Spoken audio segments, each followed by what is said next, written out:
ओम नमः सिद्धिभ्यो।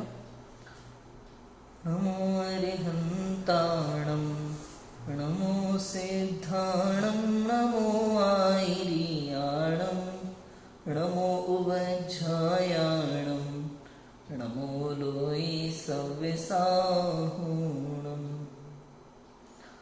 मंगलमय मंगलकरण वीतराग विख्यान नमो ताहि जाते भय अरहंताति महान। करि मंगल करि हो महाग्रंथ करने को काज। जाति मिले समाज सब पावे निज पद राज। आचार्य कल्प पंडित टोडरमल जी द्वारा रचित यह मोक्ष मार्ग प्रकाशक हमारे सामने विराजमान है। कल हमने देखा था कि ग्रंथ में असत्य वचन की परंपरा नहीं चलती है। कभी ऐसा हो कि तो उसे बाद में किसी बुद्धिमान पुरुष द्वारा सुधार दिया जाता है, किंतु असत्य वचनों की परंपरा चलती नहीं है। सर्वज्ञ और आचार्य की परंपरा के अनुसार, वीतराग परंपरा के अनुसार ये ग्रंथ चले हैं और मोक्ष मार्ग का उपदेश देते हैं। अब दुनिया में शास्त्र तो कई प्रकार के होते हैं, किंतु वाचने सुनने या योग्य शास्त्र कौन से हैं ये बताते हैं। कौन से शास्त्र पढ़ने के लायक है, कौन से शास्त्र आपको सुखी होने में सहायक है, ये बात यहाँ पे बताने वाले हैं। पढ़ते हैं। देखो, जो शास्त्र मोक्ष मार्ग का प्रकाश करे वही शास्त्र वाचने सुनने योग्य है, क्योंकि जीव संसार में नाना दुखों से पीड़ित है। यदि शास्त्र रूपी दीपक द्वारा मोक्ष मार्ग को प्राप्त कर ले तो उस मार्ग में स्वयं गमन कर उन दुखों से मुक्त हो। सो मोक्ष मार्ग एक वीतराग भाव है। इसलिए जिन शास्त्रों में किसी प्रकार राग द्वेष मोह भावों का निषेध करके वीतराग भाव का प्रयोजन प्रकट किया हो, उन्हीं शास्त्रों का वाचना सुनना उचित है। तथा जिन शास्त्रों में श्रृंगार भोग कुतूहल आदि का पोषण करके, राग भाव का, हिंसा युद्ध आदि का पोषण करके, द्वेष भाव का और अतत्व श्रद्धान का पोषण करके मोह भाव का प्रयोजन प्रकट किया हो, वे शास्त्र नहीं शस्त्र हैं। और क्योंकि जिन राग द्वेष मोह भावों से जीव अनादि से दुखी हुआ, उनकी वासना जीव को बिना सिखलाए ही थी और इन शास्त्रों द्वारा उन्हीं का पोषण किया। भला होने की क्या शिक्षा दी, जीव का स्वभाव घात ही किया। इसलिए ऐसे शास्त्रों का वाचना सुनना उचित नहीं है। यहाँ वाचना सुनना जिस प्रकार कहा, उसी प्रकार जोड़ना, सीखना, सिखाना, विचारना, लिखाना आदि कार्य भी उपलक्षण से जान लेना। इस प्रकार जो साक्षात अथवा परंपरा से वीतराग भाव का पोषण करे, ऐसे शास्त्रीय अभ्यास करने के योग्य है। सीधी सिंपल बात है, वीतरागता की पोषक ही जिनवाणी कहलाती है। जो शास्त्र मोह राग द्वेष का उपदेश है, जो शास्त्र संसार मार्ग में लगाए, जो शास्त्र लोगों को भड़काए, वो शास्त्र नहीं शस्त्र है। शस्त्र है। अरे मोह राग द्वेष के कारण तो जीव अनादिकाल से दुखी है, करना चाहता है कुछ, इसी कारण से तो दुखी है। जबकि संसार में तो सब स्वसंचालित है, अपने आप संचालित व्यवस्था है। कुछ करना ना धरना, मगन रहना, इसी का नाम तो धर्म है। तो जो शास्त्र मोह राग द्वेष का उपदेश दे वो शास्त्र नहीं शस्त्र है। लोग कहते हैं ना वर्तमान में कि भाई अगर कोई धर्म को आंच लगा दे तो फिर उसके साथ हिंसा भी धर्म है। ये गलत है, बहुत बड़ी गलती है। हिंसा का भी धर्म हो सकता नहीं है। 3 लोग 3 काल में हिंसा धर्म नहीं हो सकता, चाहे समस्या कितनी ही बड़ी क्यों ना हो, कितनी ही बड़ी क्यों ना हो। अगर हिंसा को धर्म माना जाएगा तो सारे भगवान अधर्मी कहलाएंगे, सारे भगवान अधर्मी कहलाएंगे। बताओ क्यों? क्यों? क्योंकि हिंसा हो रही है वर्तमान में बहुत, और वो उसको रोक नहीं रहे। फिर तो हिंसा को रोकना, अगर हिंसा है और वो हिंसा को रोकने वाली हिंसा धर्म है, तो फिर तो भगवान को धर्म करने के लिए हिंसा करना पड़ेगा। समझ में है कि नहीं बात? और अगर भगवान को कर्ता भी माना है और ये माना है कि पहले कभी भगवान का अवतार हुआ और उन्होंने दुष्टों को मार करके धर्म को बचाया, और वर्तमान में भी तो यही चल रहा है, तो वर्तमान में भी दुष्टों को मार के धर्म को बचाना उनका काम हो जाता है। तो वो अपना काम नहीं कर रहे तो मतलब काम चोर कहलाए। हाँ? सोचो, तो हिंसा में धर्म हो ही नहीं सकता। 3 लोग 3 काल में नहीं हो सकता, पॉसिबल ही नहीं है। किसी भी दृष्टि से देखा जाए तो पॉसिबल नहीं है। हाँ, ये गृहस्थ जीव अपनी भूमिका में हिंसा करता है, राजा इत्यादि करते हैं, वो अपना कार्य करते हैं, लेकिन इसका अर्थ ये है कि वो धर्म है तो ऐसा नहीं है तो वो अधर्मी। उनको भी हिंसा का पाप तो बराबर लगेगा, जितना बागी लग रहा है उतना उनको भी लगेगा, निश्चित रूप से लगेगा, भूमिका के अनुसार। अणुव्रति, अहिंसाणुव्रति, उसको संकल्प हिंसा का त्याग होता है केवल। उद्योगी, आरंभी, विरोधी हिंसा वो करता है। धर्म का विरोधी, परिवार का विरोधी कोई हो, उससे युद्ध हो जाए तो वो देखता रहे, ऐसा नहीं है, लड़ेगा, लेकिन उसका लड़ना वो धर्म हो गया ऐसा नहीं है। अगर हिंसा वो करता है तो वो भी पाप तो कर ही रहा है। ये बात अलग है कि वो अहिंसा धर्म को नहीं निभा पा रहा, वो उसकी कमजोरी है, लेकिन वो धर्म है ऐसा नहीं है। ये सोच गलत है। कुछ भी करो, पाप तो पाप ही कहलाएगा, धर्म धर्म ही कहलाएगा। लोग कहते हैं भाई झूठ बोलना पाप है, फिर दूसरा कहता है कोई व्यक्ति, हमारी अभी वो क्लास चल रही थी पीएचडी की कोर्स वर्क की क्लास, तो उसमें पढ़ा रहे थे कि इनका कोई समाधान नहीं है। किनका? अब लोग कहते हैं भाई झूठ बोलना पाप है, सब मानते हैं कि नहीं मानते? हाँ मानते हैं, झूठ बोलना पाप है। अब उधर से कोई कहता है लेकिन जो झूठ दूसरों का भला करे वो पाप कैसे होगा? वो तो अच्छी बात है। तो ऐसा नहीं है भैया, झूठ तो झूठ होता है, पाप तो पाप है, भूमिका के अनुसार। लेकिन हम और आप झूठ बोलते हैं और हम सोचे कि उसका पाप नहीं लगेगा, तो ऐसा नहीं, पाप तो है।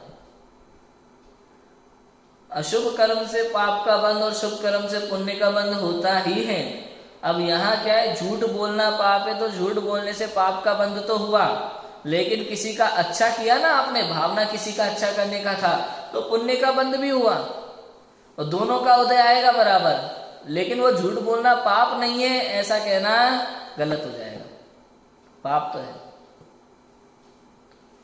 ये सूक्ष्मता है, समझ नहीं पाते लोग। धर्म को समझना इतना आसान नहीं है, इतना आसान नहीं है शास्त्रों को समझना, धर्म को समझना। हम लोग ऊपर ऊपर की बातें करते हैं जो दिखाई देता है, वो अंदर की बात तो करना ही नहीं चाहते, सही बात तो समझना ही नहीं चाहते, ऐसा है।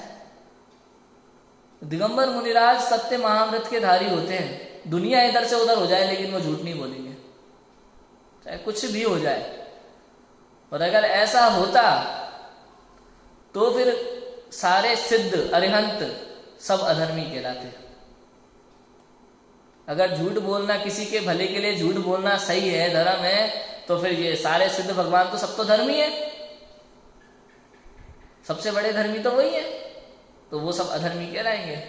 क्योंकि दुनिया में जब भी झूठ बोला जाता है किसी का भला करने के लिए, वो लोग आगे झूठ नहीं बोलते किसी को बचाने के लिए सोचो, वो तो सब जानते हैं ना।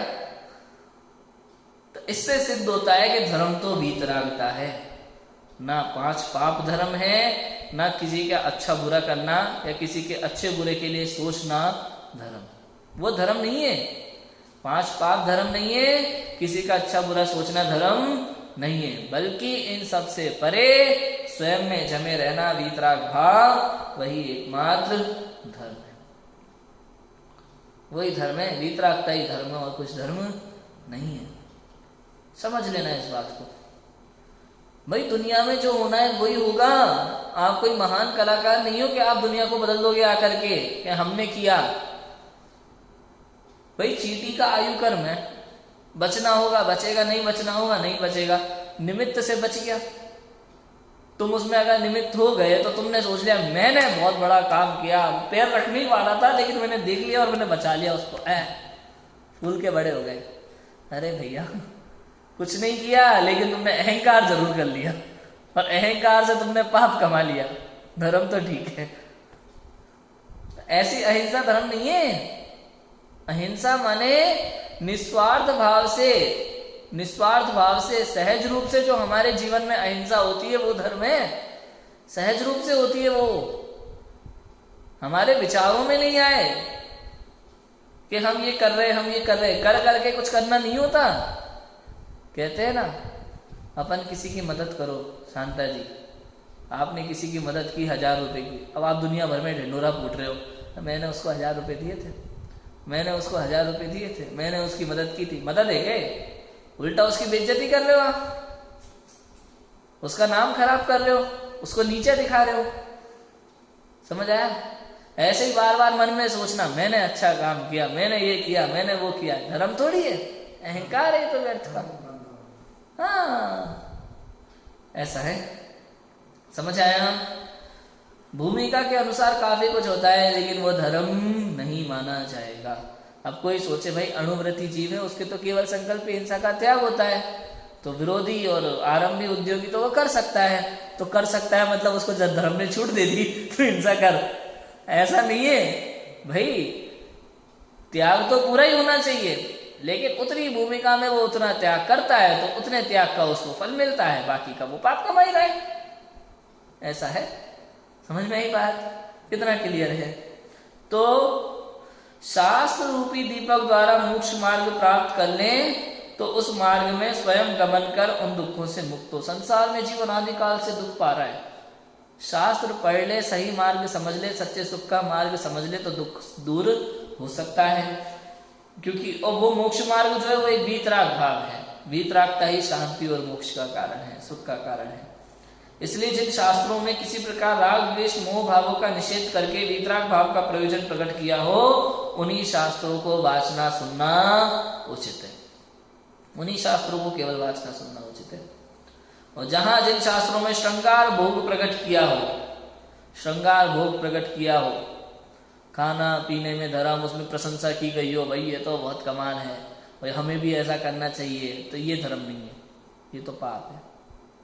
पाप है निश्चित रूप से। भूमिका के अनुसार व्यक्ति करता है, लेकिन वो धर्म हो गया ऐसा नहीं है, पाप तो कमा ही रहा है। समझ नहीं बात? जिन शास्त्रों में श्रृंगार भोग कुतूहलादि का पोषण किया, राग भाव का पोषण किया, हिंसा युद्धादि का पोषण किया, द्वेष भाव का, अतत्व श्रद्धा का पोषण किया, मोह भाव का प्रयोजन प्रकट किया, वे शास्त्र नहीं शस्त्र है। बताओ, युद्ध आदि दिखा दिए और उससे आप प्रेरणा ले लो कि हमें भी ऐसा युद्ध करना चाहिए, तो आपने शास्त्र नहीं शस्त्र किया। शास्त्र केवल वीतराग भाव दिखाता है, वीतराग भाव को प्रकट करने वाला है। जो युद्ध आदि का वर्णन प्रथम योग में होता है ना, उसमें भी ये दिखाया जाता है कि इतना लड़ लिए, मर लिए, सब कर लिए, मिला कुछ नहीं, अंत में मुनि दीक्षा लेकर के उसी मोक्ष मार्ग पे लगे। तो आपको भी क्या करना है? पहले लड़ ले, फिर लड़ ले, उसके बाद मोक्ष मार्ग में लगे। ऐसा नहीं भाई, क्यों ये सब करना, इन प्रश्नों में पढ़ना, सीधा मोक्ष मार्ग में लगो, है कि नहीं भाई? जो गलत रास्ता है उस पर जाना ही क्यों? हमें सही रास्ता पता है, दिख रहा है कि इधर दुखी दुख है, और इसके बाद सीधा यहां से सुख प्रारंभ हो रहा है, तो दुख वाला मार्ग लेकर के सुख क्यों जाना? सीधा सुख के मार्ग से पहुंचो, मुनि दीक्षा लो और आगे बढ़ो।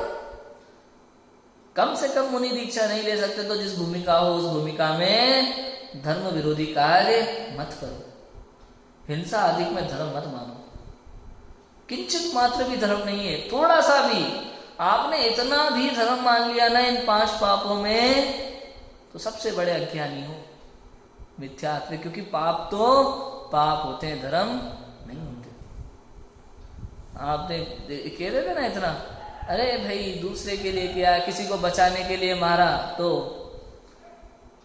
वो तो धर्म कहलाएगा? नहीं, पाप तो पाप है। पाप धर्म कब से हो जाएगा? कुछ भी कर लो, किसी को बचाने का भाव शुभ भाव है, पुण्य का बंध होगा, लेकिन किसी को मारने का भाव अशुभ भाव है, पाप का बंध होगा, चाहे व्यक्ति कोई भी हो, कैसा भी हो। समझ आ रहा है? इतना है। तो जो शास्त्र राग द्वेष का पोषण करे, युद्धादि का पोषण करे, द्वेष भाव का पोषण करे, संसार का विपरीत मार्ग दिखाए, अतत्व श्रद्धांत का पोषण करे और मोह भाव का प्रयोजन प्रकट किया हो, किसी से प्रेम करना, मोह करना, ऐसी बातें ही सिखाए, ऐसे शास्त्र वाचने सुनने योग्य नहीं है। ये शास्त्र नहीं शस्त्र है। ठीक है, क्योंकि जिन राग द्वेष मोह भावों से जीव अनादि से दुखी है, उनकी वासना जीव को बिना सिखाए ही थी। काम भोग बंधन की कथा तो अनादि काल से सुनते आ रहे हैं ना, बिना सिखाए ही सीख जाता है। जो नहीं सीखा वो जरूरी है। इसने एक आत्मा की बात आज तक नहीं सुनी, वीतराग की बात आज तक नहीं सुनी, वही धर्म है। भला होने की क्या शिक्षा दी, जीव का स्वभाव घाती किया ऐसे मोह राग द्वेष के भावों ने। इसलिए ऐसे शास्त्रों को वाचना सुनना उचित नहीं है। यहाँ वाचना सुनना जिस प्रकार कहा, उसी प्रकार जोड़ना, सीखना, सिखाना, विचारना, लिखाना आदि कार्य भी उपलक्षण से जान लेना। किसी शास्त्र में कुछ जोड़ दिया और कुछ हमने सीखा, कुछ सिखाया, कुछ विचार किया, लिखा, ये सब जो मोह राग द्वेष के भाव पूर्वक जो कार्य किया वो संसार मार्ग, वीतराग भाव के लिए जो कार्य किया वो मोक्ष मार्ग की ओर जाएगा। इस प्रकार जो साक्षात अथवा परंपरा से वीतराग भाव का पोषण करे, ऐसे शास्त्रीय अभ्यास करने योग्य है। क्लियर है? इतना है वाचन सुनने योग्य शास्त्र। अब वक्ता कैसा होना चाहिए ये बात यहाँ बताते हैं। प्रवचनकार कैसा होना चाहिए, शास्त्र को कहने वाला कैसा होना चाहिए, ऐसी बात यहाँ कहते हैं। देखो पढ़ो। अब इनके वक्ता का स्वरूप कहते हैं। प्रथम तो वक्ता कैसा होना चाहिए कि जो जैन श्रद्धान में दृढ़ हो। पहली लाइन देखो, जैन श्रद्धान में दृढ़ हो, क्योंकि यदि स्वयं अश्रद्धानी हो तो औरों को श्रद्धानी कैसे करे। श्रोता तो स्वयं ही से हीन बुद्धि के धारक हैं, उन्हें किसी युक्ति द्वारा श्रद्धानी कैसे करें। और श्रद्धान ही सर्वधर्म का मूल है। दंसन मूलो धम्मो, दर्शन पावड़ की दूसरी गाथा है अष्ट पावड़ में। पुनश्च वक्ता कैसा होना चाहिए कि जिसे विद्याभ्यास करने से शास्त्र वाचने योग्य बुद्धि प्रकट हुई हो।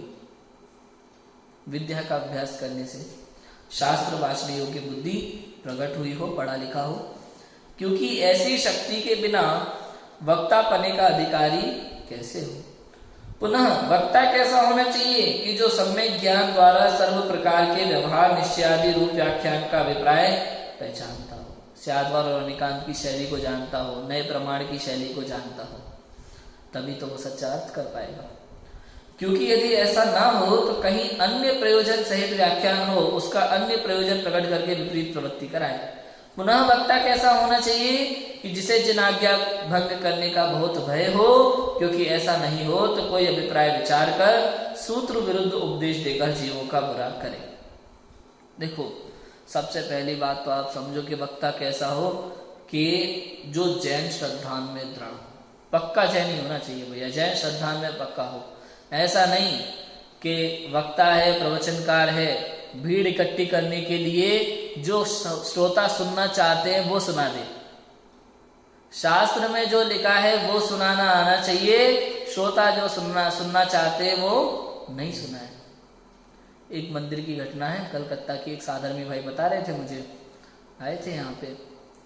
उन्होंने बताया कि भैया एक शास्त्री जी वहाँ कलकत्ता मंदिर में आए, प्रवचन कर रहे थे, तो वहाँ कुछ ऐसी चीज होती थी जो युक्ति संगत नहीं थी, गलत थी। तो पंडित जी ने बोला कि ऐसा नहीं होना चाहिए। तो लोगों ने पंडित जी से कहा, भाई हम तो वर्षों से कर रहे हैं, हम तो करेंगे, आप ऐसा कैसे कहते हो कि नहीं होना चाहिए। तो पंडित जी ने क्या कहा पता है, भैया मैं नहीं कहता, शास्त्र ऐसा कहते हैं, और मैं वही कहूंगा जो शास्त्र में लिखा है, वो नहीं कहूंगा जो आप करते आए हो और आप करना चाहते हो।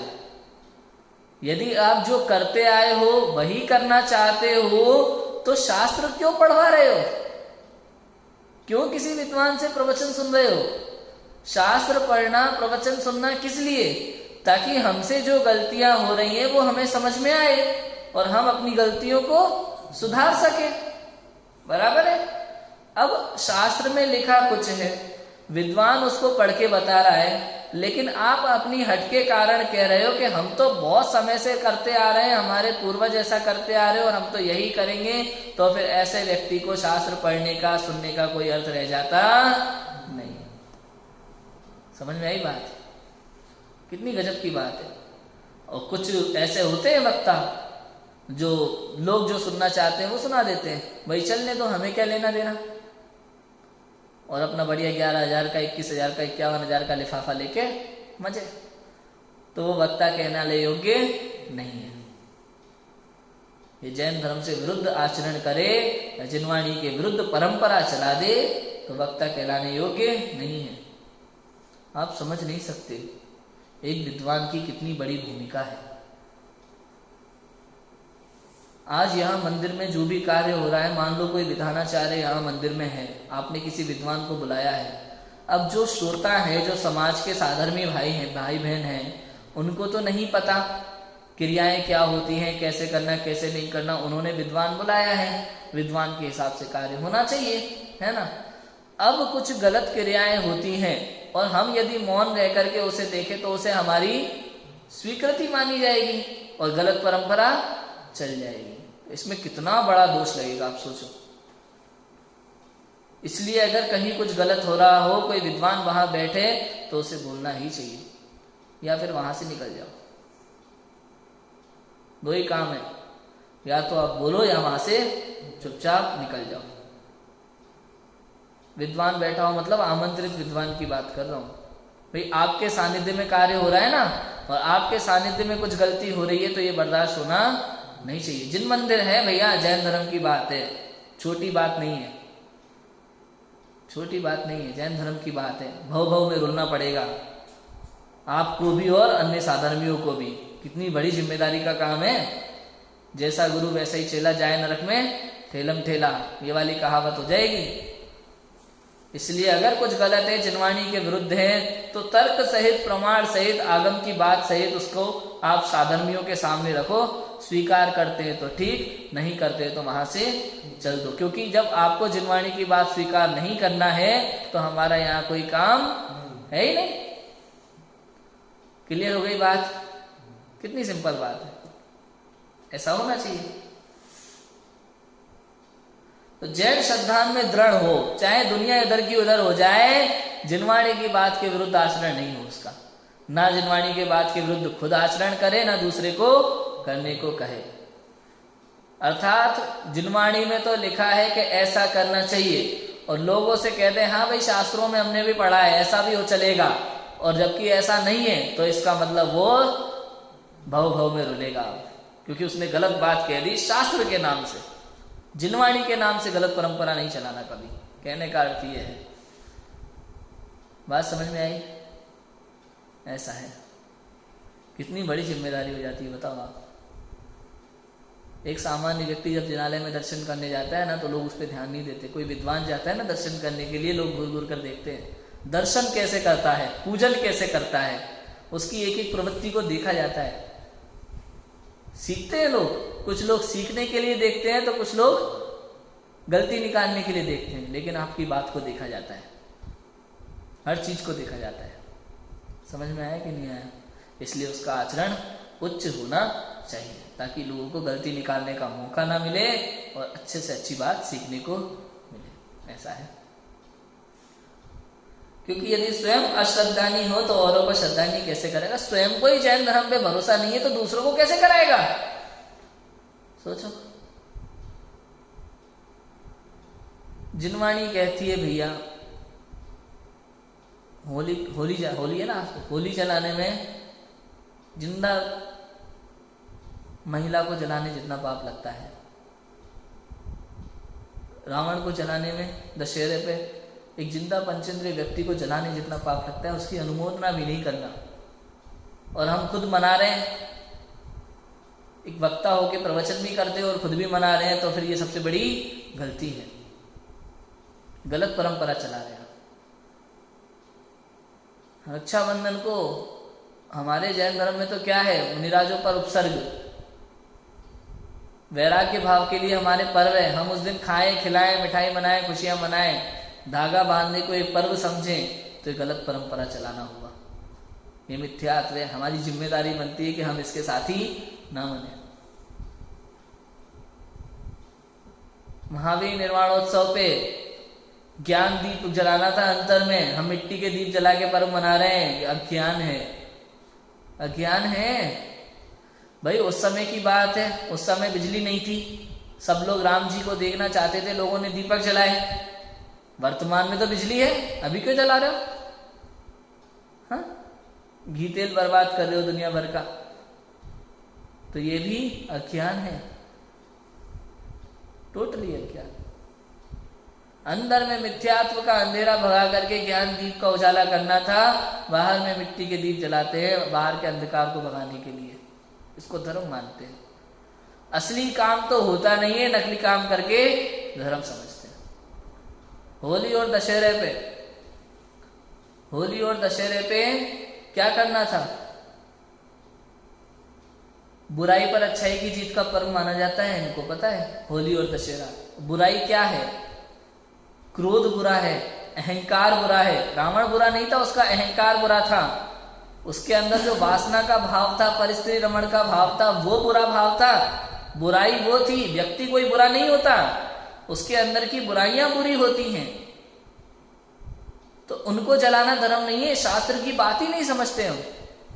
शास्त्र में लिखा रावण जलाने का मतलब वहां अपेक्षा समझो, रावण माने अहंकार को जलाना, वासना को जलाना। अपने अंदर के क्रोध को जलाओ, अपने अंदर के अहंकार को जलाओ, अपने अंदर की वासना के परिणाम को जलाओ, अपने अंदर के परिस्थिति रमण के भाव को जलाओ, अपने अंदर के लालच को जलाओ। वो तो करते नहीं है। एक पुतला बना करके जला देंगे, लकड़ी इकट्ठी करके जला देंगे, उसमें समझते हैं धर्म हो गया। ये सबसे बड़ी भूल है। ऊधम और मचाते हैं फिर दुनिया भर का, धर्म का नाम देते हैं उसको। ये कितनी बड़ी गलती है। तो ये अश्रद्धा ने, अतत्व श्रद्धा ने, समझ में आई बात। और ऐसा व्यक्ति, अगर कोई शास्त्र वाचने वाला व्यक्ति ऐसा करता है तो वो वक्ता कहलाने योग्य नहीं है। इतनी बातें हैं। क्योंकि स्वयं ही अश्रद्धा नहीं है, स्वयं को जैन धर्म पे श्रद्धा नहीं है, तो दूसरों को कैसे कराएगा? वो तो गलत परंपरा को आगे बढ़ाएगा। बराबर है। श्रोता तो स्वयं ही हीन बुद्धि के धारक है, उन्हें किसी युक्ति द्वारा श्रद्धानी कैसे करे? और श्रद्धानी सर्वधर्म मूल है। श्रद्धानी सर्वधर्मों का मूल है भाई। जब तक हमें पक्का श्रद्धा नहीं होगा यही सच्चा है, तो आप उस मार्ग पे कैसे बढ़ोगे? सोचो। दंसण मूलो धम्मो, धर्म का मूल क्या है? सम्यक दर्शन। सम्यक दर्शन अच्छा सच्चा श्रद्धा, सच्चा श्रद्धा। तो निर्णय करो, विचार करो, चिंतन करो, जो कुछ चल रहा है क्या ये सही है? परंपरा से भले चल रहा आ रहा हो, किसी ने चला दिया, क्या ये सही है? गलत है। मेरे पास आज प्रश्न आया, पंडित जी लोग कहते हैं होली के दिन तवा नहीं रखते गैस पे, तो रखे कि नहीं रखे? मैंने कहा कारण बताओ। लोग ने कहा तवा नहीं रखते। अच्छा, किसी लोग से पूछा आपने क्यों नहीं रखते? कि ये तो नहीं पता। बुजुर्ग कहते हैं नहीं रखते, लेकिन क्यों नहीं रखते ये तो बताओ, कारण तो पता चले। आप अगर बारंबार विचार देखोगे तो इसका कोई कारण समझ में आने वाला नहीं। कुछ परंपराएं ऐसे भी चल जाती हैं अपने आप। कैसे चलती है पता है? जैसे मान लो किसी के घर पे पूड़ी बन रही है, अब किसी एक बच्चे ने कह दिया नहीं ना मुझे तो रोटी खानी है, जिद पे अड़ गया, तो कह दिया बेटा आज के दिन, आज होली है ना, आज के दिन तवा नहीं रखते जाओ, इसलिए कढ़ाई में पूड़ी बन रही है। अब वो 4 आदमी से कह देगा। कभी कभी ऐसे भी परंपरा चल जाती है, उसके जीवन में याद रहेगा उसको। अब वो आगे अपने पत्नी से, अपनी बहुओं से यही कहेगा कि मेरे दादाजी ने बताया था होली के दिन। अब कारण तो नहीं पता ना। एक बार क्या हुआ था पता है शांता जी? घर में बहू का प्रवेश हुआ था, नई बहू का। वो कलश रखते ना देरी पे, वो कलश अंदर पैर से मार के अंदर घर में प्रवेश करती है बहू। तो क्या हुआ, वहां बिल्ली चक्कर लगा रही थी बार बार। तो सास ने सोचा कहीं ये बिल्ली कलश गिरा देगी, इसलिए अपन क्या करें, उन्हें डलिया उठाई, वहां पड़ी थी, वो बिल्ली के ऊपर डाल दी ताकि वो उसमें पैक हो गई। समझ गए? और बहू का प्रवेश हो गया। बहू ये सब देख रही थी। अब जब नई बहू का टाइम आया प्रवेश का, तो उसने मालूम है क्या किया? पहले एक बिल्ली लाओ, बिल्ली आएगी यहाँ घूमेगी, मैं उस पर डलिया डालूंगी, उसके बाद प्रवेश होगा। मेरी सास ने ऐसा ही किया था। कुछ परंपराएं ऐसे चल जाती हैं, क्या बताएं अभी। अज्ञान है, पूरा टोटली अज्ञान है इनका, कोई वो नहीं है, कोई प्रूफ नहीं है, कोई तर्क नहीं है, कोई कारण नहीं है, चली आ रही है ऐसी परंपराएं और लोग चला रहे हैं। वो मूवी नहीं आई, वो कौन सी, पीके, उसमें वो क्या करता है हीरो, एक अंध भक्त को समझाने के लिए कि डर का बिजनेस चल रहा है संसार में, जितना डर उतना ज्यादा दिक्कत। कैसे प्रूफ करने की बात आई तो एक कॉलेज में परीक्षा चल रही थी, वो परीक्षा कॉलेज के बाहर खड़ा हो गया, मीडिया वाले सब पहुंच गए नहीं। उसने क्या किया, पेड़ के नीचे एक पत्थर पड़ा हुआ था ऐसा मोटा सा, उठाया, उस पर लाल टीका लगा दिया पान का, और थोड़ा सा इन्वेस्टमेंट करने के लिए सिक्के डाल दिया, 8-10 और एक आध नोट डाल दिया 10 का 20 का, और दूर खड़े हो गए कि अब देखो इन्वेस्टमेंट डबल 5 मिनट में। समझ में है, एक पत्थर, एक लाल टीका, थोड़े से सिक्के, 5 मिनट में इन्वेस्टमेंट डबल। कैसे कि लोग आए, भाई परीक्षा देने वाले बच्चे, अंदर में डर था, झुकना शुरू, 5 का 10 का सिक्का डाला, और भगवान मुझे परीक्षा में पास करा दे, और मैं नारियल चढ़ाऊंगा, ये करूंगा वो करूंगा। लाइन लगना शुरू हो गई सब बच्चों की, विद्यार्थियों की। और उधर चाय वाला खड़ा था एक वो बेचने के लिए, तो चाय वाले के पास कितना, एक केटली है, चाय है, डिस्पोजल गिलास है, दुनिया भर का इन्वेस्टमेंट है। यहाँ क्या, केवल एक पत्थर और लाल टीका। ठीक है, उधर बुलाना पड़ता है, चाय ले लो चाय ले लो चाय ले लो, इधर भगाना पड़ता है, जल्दी करो दूसरों को मौका दो। कितना वो है, अज्ञान कितना है, कहने का मतलब ये है। श्रद्धा नहीं हो तो कुछ नहीं, धर्म की शुरुआत नहीं है। कहते हैं ये भी चलेगा, ये भी चलेगा, ये भी चलेगा, मतलब उसको कहते हैं बिन पहनने के लोटे, ये भी सही है, ये भी सही है, सब एक जैसा है। ऐसा नहीं होता, निर्णय करो, सही निर्णय तो हो, तब तो धर्म की शुरुआत होगी। जब तक आपने विचार नहीं किया, सही निर्णय नहीं किया, तब तक धर्म की शुरुआत जीवन में होने वाली नहीं है। ऐसा है, सम्यक दर्शन होना जरूरी है। श्रद्धा ही सब धर्म का मूल है। वीतरागी सच्चे देवशास्त्र गुरु कैसे होने चाहिए, इसका निर्णय होना चाहिए। सच्चे देव कौन है, सच्चे शास्त्र कौन है, सच्चे गुरु कौन है, वीतरागता ही पूज्य है, ये निर्णय तो हो। जब तक ये निर्णय नहीं होगा, 7 तत्वों का श्रद्धा नहीं होगा, स्वपर का वेद विज्ञान नहीं होगा, तब तक धर्म की शुरुआत भी नहीं है। और जो व्यक्ति स्वयं जैन धर्म का श्रद्धानी ना हो, दृढ़ श्रद्धानी ना हो, तब तक वो वक्ता नहीं हो सकता। इतनी बात अभी अपन करते हैं। आगे वक्ता का स्वरूप की और चर्चा इसमें है, अपन करेंगे। अभी की बात को विराम देते हैं। ओम नमः सिद्धिभ्यो।